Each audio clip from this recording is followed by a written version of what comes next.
ভুতুড়ে পায়ের শব্দ, এক পরিত্যক্ত বাড়ির আতঙ্ক। পর্ব ৪, ভয়ঙ্কর মুক্তি।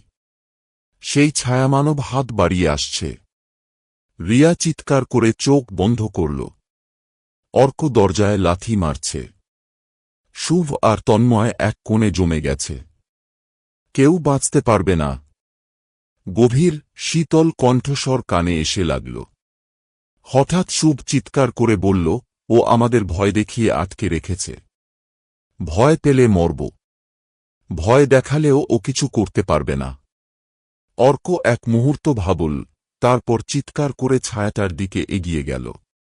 তুই যাই হোস, আমাদের কিছু করতে পারবি না। গড় গড় গড়। ঘরটা কেঁপে উঠল। দেওয়াল ফেটে যাওয়ার মতো শব্দ হল। আলোর ঝলকানি। ছায়াটা ধীরে ধীরে ফিকে হয়ে গেল। দরজাটা হঠাৎ খুলে গেল।